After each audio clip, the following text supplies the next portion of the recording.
안녕하십니까?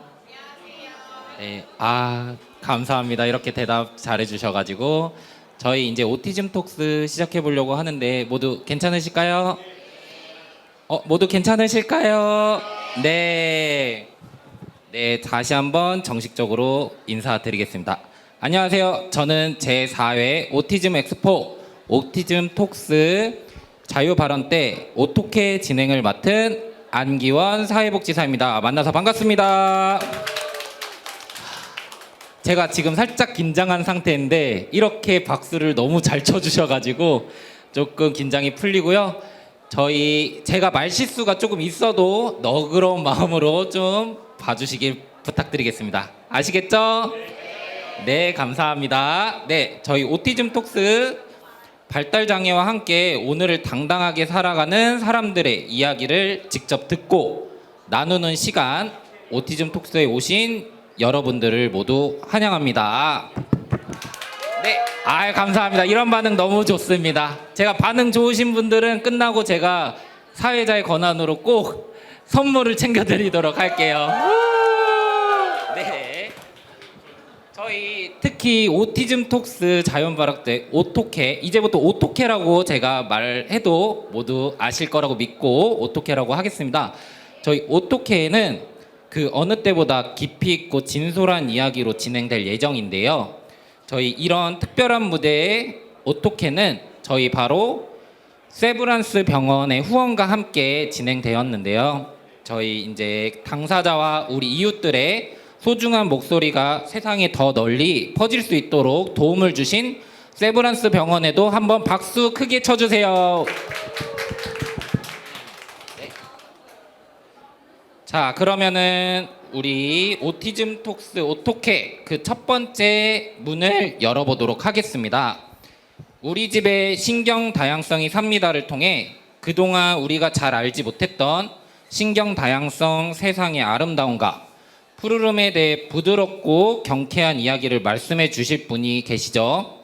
저희 오늘 다음과 느림의 가치로 함께 웃는 가족 박수현 작가의 오티즘 하우스라는 주제로 우리에게 따뜻한 이야기를 나눠주실 박수현 작가님을 무대로 모시겠습니다. 여러분의 큰 박수 함성 부탁드리겠습니다. 함성 소리가 너무 작습니다.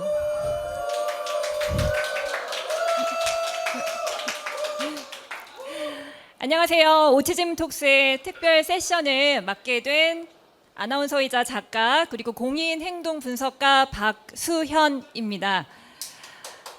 박수. 먼저 장마철이기도 하고 무더운 날씨에 이 나른한 오후에 톡스 현장을 찾아주신 여러분께 진심으로 감사드리겠습니다. 정말 감사합니다. 네, 저는 최근에 출간한 책 우리 집의 신경 다양성이 삽니다라는 책의 작가이기도 합니다.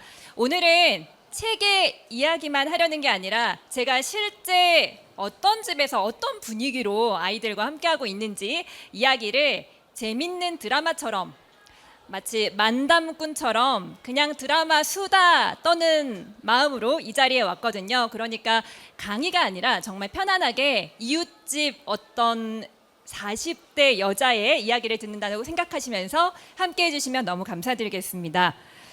저는 춘천 MBC 아나운서로 10년 이상 활동을 해왔었는데요. 지금은 아이 둘을 키우고 있습니다. 아이 둘 엄마 같나요? 네.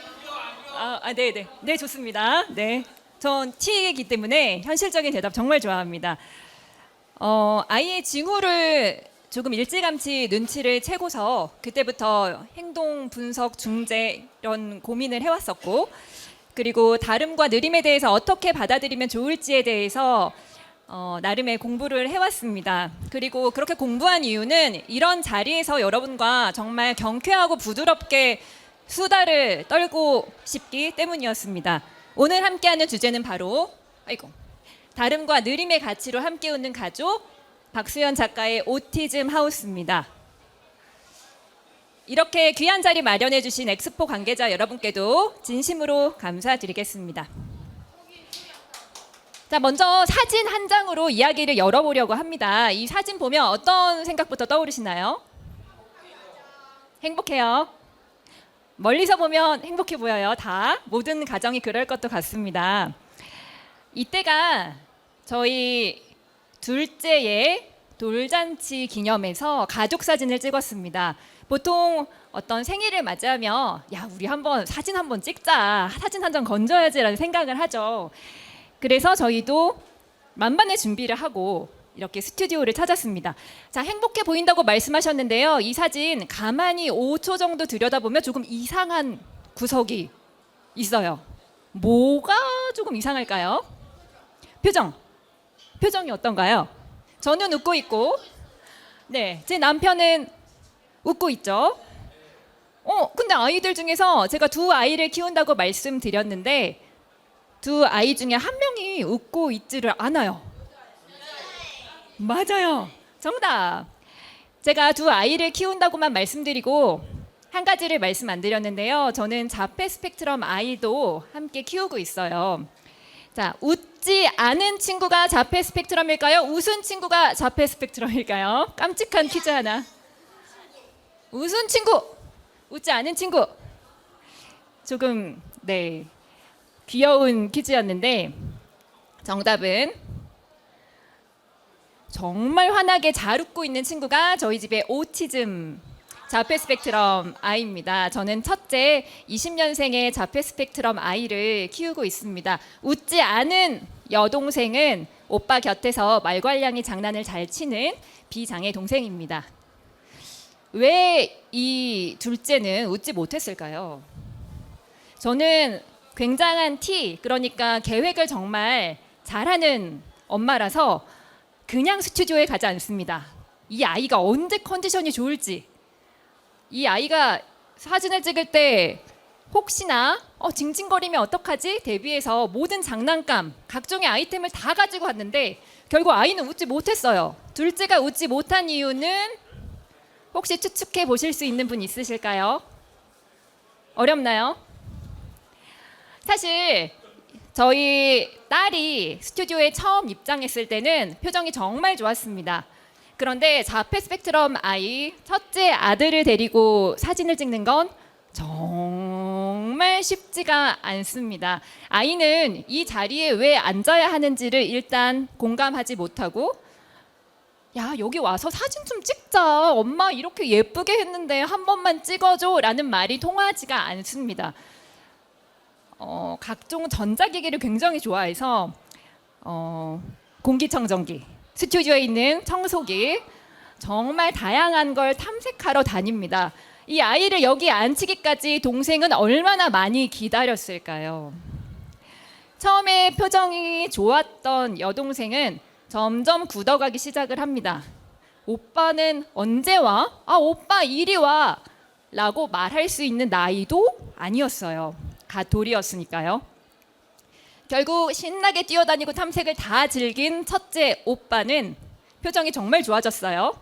근데 기다리다가 지친 여동생은 표정이 굳어 있죠.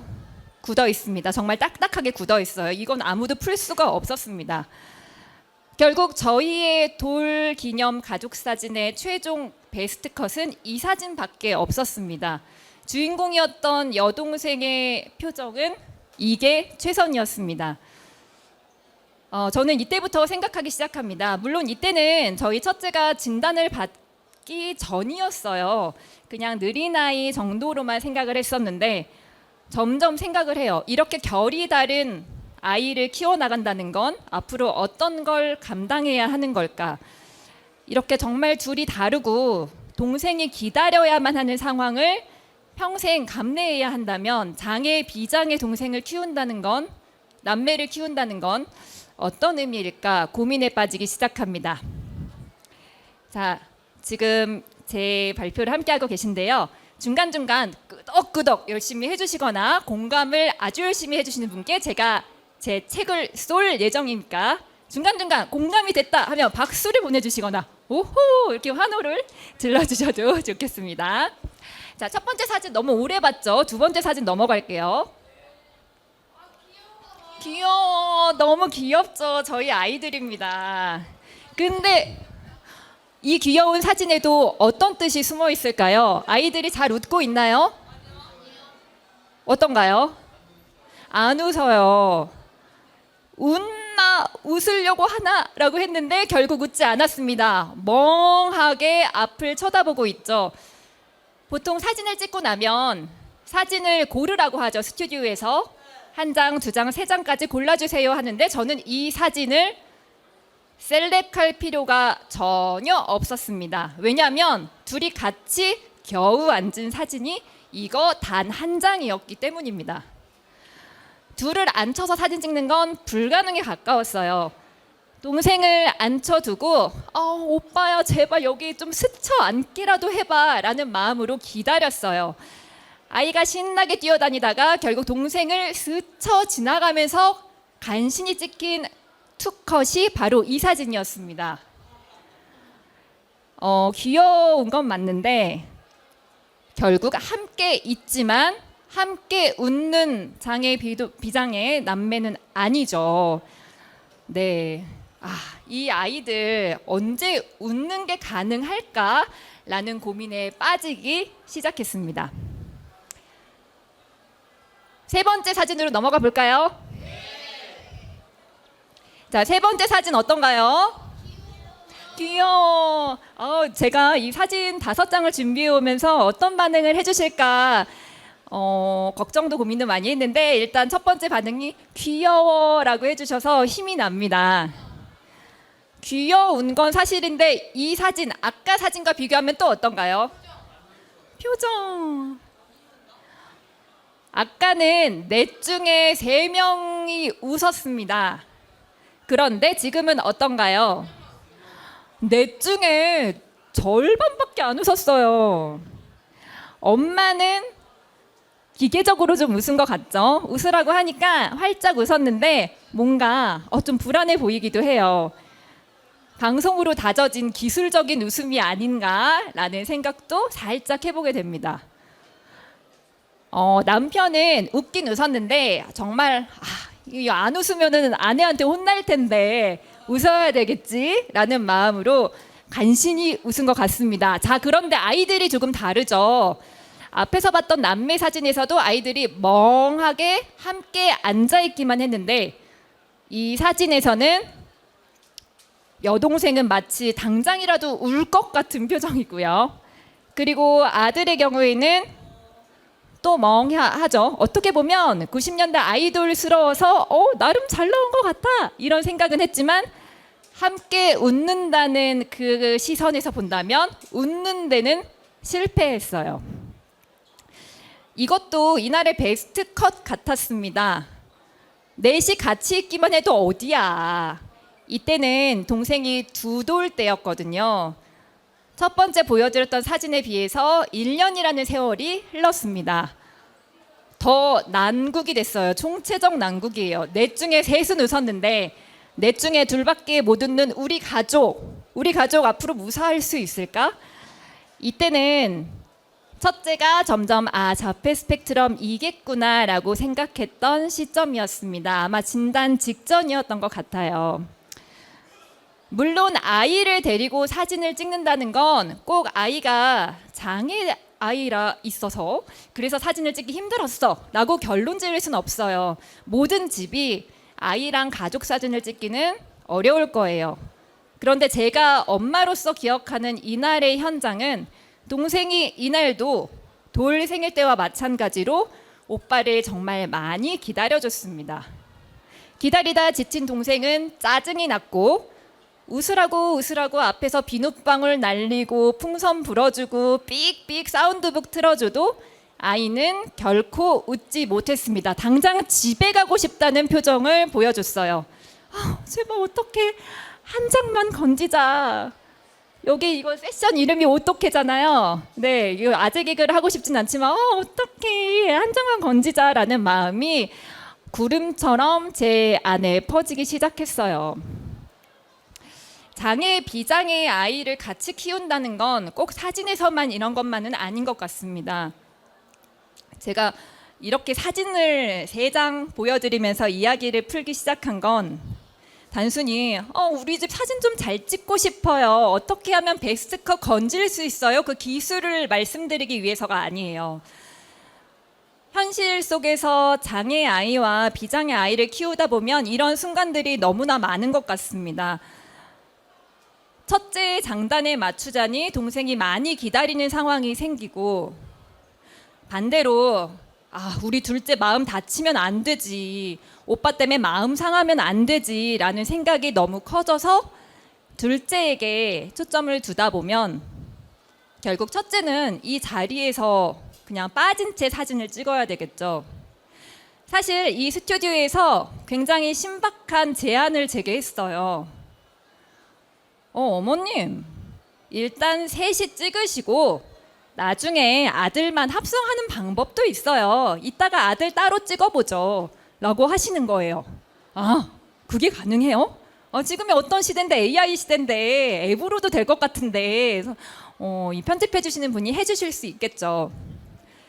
솔깃하는 듯 했지만 내키지는 않았어요. 왜냐면 함께 하는 가족 사진을 찍으러 갔는데 그 사진 한 장 건지자고 우리 셋이 웃고 찍고 아들을 또 따로 찍고, 이게 과연 맞는 걸까? 함께 하는 척 하는 거지 함께 있는 것도 아니고 함께 웃는 건 더더욱이 아니죠. 이 스튜디오가 너무 친절해서 제가 부탁드리지 않았는데도 사진 촬영이 끝나고서 제게 파일을 보내줍니다. 아들이 오지 않았을 때 엄마와 아빠와 딸이 활짝 웃고 있는 사진을 보내줬어요. 예쁘더라고요. 근데 한 명이 없죠. 예뻤지만 저희 집에서는 A컷이 될 수가 없었습니다. 한 사람이 빠져있죠, 완전히. 합성이라는 대안을 얘기해줬지만 합성이 될 만한 그런 아들의 개인 독사진도 건지지 못했던 날이었어요. 그렇게 끝나는 줄 알았습니다, 촬영이요. 자, 그래서 이때부터 저는 함께 웃는 오티즘 가족이 과연 가능할까에 대해서 정말 속상하기도 하고 슬프기도 했습니다. 그런데 제가 생각하지 못했던 게 하나 있더라고요. 왜 우리는 스튜디오가 정해둔 프레임 안에만 들어가려고 노력하고 있었을까? 자, 여기 보세요. 여기 안에 들어가셔서 앉아서 찍으셔야 돼요. 여기 앉아야 조명이 가장 잘 받고 얼굴이 예쁘게 나와요. 고개 비뚤어졌어요. 다시 반듯하게 고개 세우세요. 4명이 들어가야 하는 자리가 정해져 있었고 저희 자폐 스펙트럼 아들은 여기에 들어올 생각이 별로 없었어요. 여기에 구기듯이 넣는 게 우리 가족이 함께 웃는 길일 수가 애초에 없지 않았을까라는 생각이 들었습니다. 그런데 판을 바꾸니까 어떤 일이 일어났는지 보여드리겠습니다. 이 사진이 최선인 줄 알고 야, 집에 가, 짐 싸, 다음에 한 번 더 찍어봐 라고 말하고 짐을 싸는 사이에 아이들이 아빠랑 장난을 치다가 기가 막힌 사진 한 장을 건졌는데 지금 바로 보여드릴게요. 이게 사실 일반적인 A컷은 절대 아닐 거예요. 드디어 함께 웃는 사진이 탄생을 할 수 있었습니다. 누군가가 보기에는 B컷이라고 할 수도 있겠지만 저희 가족이 모두 다 함께 웃고 있어서 저는 저희 가족에게는 완벽한 A컷이었습니다. 여러분은 어떠신가요? 좋아요. 네, 제가 아이들이 웃고 있나요? 넷 중에 셋이 웃었나요? 넷 중에 둘이 웃었나요? 이 얘기 계속했었는데 드디어 넷이 다 웃은 사진은 판을 바꿨을 때, 프레임을 뒤집었을 때, 아이가 거꾸로 매달렸을 때, 반듯하게 쳐다보지 않았을 때 함께 웃을 수 있었습니다. 제가 드리고 싶은 말씀은 그거예요. 세상이 정해준 그런 무대의 틀에 반듯하게 올라가야 돼. 저기 가서 찍어야 돼. 정해진 자리에 우리 들어가자라고 하면 웃지 못했어요. 그런데 야, 꼭 그렇게 찍어야 돼? 야, 매달려. 거꾸로 뒤집어. 야, 그냥 빗두루 봐봐. 세상 그냥 거꾸로 봐. 판을 뒤집자. 우리는 함께 웃을 수 있었습니다. 판을 뒤집어서 함께 웃었다라는 말을 원고를 쓰면서 저도 모르게 목이 좀 메이는 순간이 있었어요. 함께 웃는 이야기를 하는데 우는 게 너무 역설적이지만 눈물이 맺히는 순간이었습니다. 이건 스튜디오만의 얘기는 아닌 것 같아요. 세상은 스튜디오에서처럼 여기 들어가 앉으세요. 이렇게 해야 예뻐요. 이렇게 해야 아름답습니다. 라고 그 판에 들어가라고, 그 무대에 올라가라고, 그렇지 않으면 나중에 합성하세요. 라고 말하지만 우리는 그 나중에 합성을 꿈꾸기 이전에 과연 우리는 판을 바꾸려고, 구도를 바꾸려고 노력을 해봤는지 생각해 보고 싶었습니다. 그 얘기를 같이 나누고 싶어서 제가 새벽 3시까지 우둘하게 사진을 붙이면서 얘기를 준비했습니다. 제가 신경 다양성이라는 굳이 어려운 5글자를 쓴 이유는 그겁니다. 첫째, 20년생 아이가 자폐 스펙트럼입니다 라고 자폐성 장애, 심한 장애입니다 진단명으로만 말했을 때는 스튜디오에서 정해진 자리에 들어가는 것과 크게 다르지 않습니다.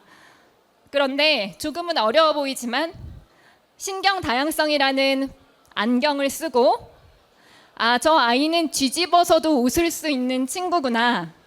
거꾸로 매달렸는데 아까보다 더 잘생겨 보여. 사실 사진에서 얼굴이 잘 보이지는 않지만 매력 있어. 몰랐네. 아까 정면으로 바라볼 때는 몰랐던 매력이야. 그 매력을 찾는 작업을 저는 하고 싶어서 이 책을 길게 썼던 것 같아요. 자, 제가 주목하고 싶은 두 번째 포인트는 동생의 표정입니다. 계속 동생이 웃지 못했었어요. 오빠는 실컷 공기청정기와 청소기를 탐색하다가 결국 웃는 순간이 있었지만 장애 오빠 옆에 있는 동생은 웃을 수 있는 포인트를 여간 찾기 쉽지가 않았습니다. 동생은 자폐성 장애, 심한 장애 오빠 옆에서 계속 웃지 못하는 삶을 15살, 25살, 35살까지 살아야만 하는 걸까? 라는 생각이 맴맴 돌기 시작할 때 판을 바꾸고 구도를 바꾸고 아이가 거꾸로 매달리고 그걸 보면서 깔깔 웃겨 죽겠다는 듯이 바라보는 동생도 판을 바꾸니 결국 웃었습니다. 우리 가족이 모두 웃을 수 있는 이 한 장의 사진은 세상은 B컷이네. 야, 저게 어떻게 A컷이 돼? 라고 할 수 있겠지만 다시 말해 저희 집에서는 너무나 예쁜 A컷이 탄생했습니다. 왜냐하면 함께 웃었으니까요.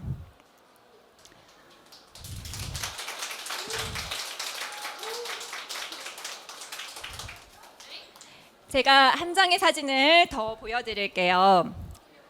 네, 마치 형광펜 같죠? 노란 형광펜, 분홍 형광펜 같습니다. 처음에 보여드렸던 남매의 사진에서는 아이들이 멍하니 앞만 보고 있었고 저게 웃는 거야, 웃으려다 만 거야, 지금 다른 생각하는 거야 하고 정말 애매모호함의 극치의 표정으로 사진을 찍었었죠. 이 사진은 세상이 정해둔 포토존은 아니었습니다. 환풍기 옆에 그냥 구조물이 있었는데 아이들이 또 신나게 원숭이처럼 올라가더라고요. 야, 거기 올라가면 안 돼, 내려와 라고 하고 싶었지만 잠깐 위험하지 않은 상황 같아서 놔둬보니 올라가서 또 이런 웃음을 자아냈습니다. 세상이 정해준 포토존에 들어가서 얘들아 저기 사진 한 장만 찍자, 엄마가 인스타에 예쁘게 올려줄게, 야 조회수 좀 찍자 라고 했으면 아이들은 결코 저를 정면으로 보지 못했을 거예요. 아니, 안 왔을 거예요. 아이는 또 공기청정기를 찾으러 갔을 거고 비장의 여동생은 예쁘게 웃는 척 하다가 오빠가 도망가 버리니까 또 짜증이 나서 아마 누군가를 잡아먹을 듯한 표정을 했을지도 모르겠습니다. 하지만 이건 역시 환풍기 옆에서 누구 하나 포토존이에요 하지 않았던 공간에서 찍은 사진이었어요. 네.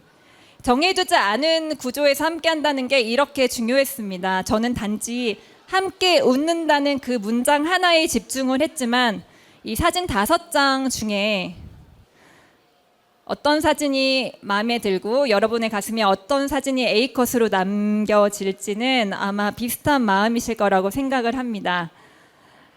저보다 더 장애, 비장애 남매를, 형제를, 자매를 키우고 계신 선배의 마음, 선배 대디께서도 이 자리에 있을 수 있고요. 저는 이제 겨우 만 4세, 만 6세를 키우고 있는 초보맘에 가깝지만 이렇게 결이 다른 아이들도 함께 웃을 수 있는 순간을 조금씩 알아가는 것 같습니다. 국제 진단 기준에 맞춰서 나는 장애 아이와 비장애 아이를 키워 너무 달라. 나중에 합성해야 될지도 몰라. 라는 상황을 그냥 무덤덤이 숙연하게 받아들이고 참아내는 게 아니라 야, 우리 판 바꿔봐. 거꾸로 매달려. 야, 그냥 뒤집어. 야, 우리 다 뒤돌아서 찍어. 이러는 것도 방법 아닐까요? 판을 뒤집기 시작하는 노력이 바로 신경다양성 5글자에 있다고 생각을 합니다. 여러분도 이 자리에서 우리 판을 뒤집어 보자. 구도를 바꿔보자. 그럼 우리 함께 있는 걸 넘어서서 함께 웃을 수 있어. 라는 마음 하나를 꼭 가져가셨으면 좋겠습니다. 우리 집의 신경다양성이 삽니다. 작가 박수연이었습니다. 감사합니다.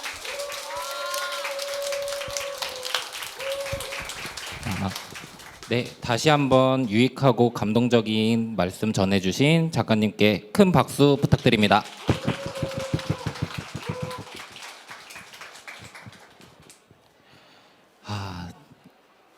듣는 내내 너무 감동적이고 뭔가 저도 혹시 그 생각이 조금씩 바뀌면서 나도 너무 틀에만 갇혀 있지 않았을까 그런 생각이 들어서 조금 울컥하는 마음이 좀 생기더라고요. 혹시 여러분들도 모두 잘 들으셨나요? 네, 자 다시 한번 큰 박수 보내주시면서 작가님 감사합니다. 네.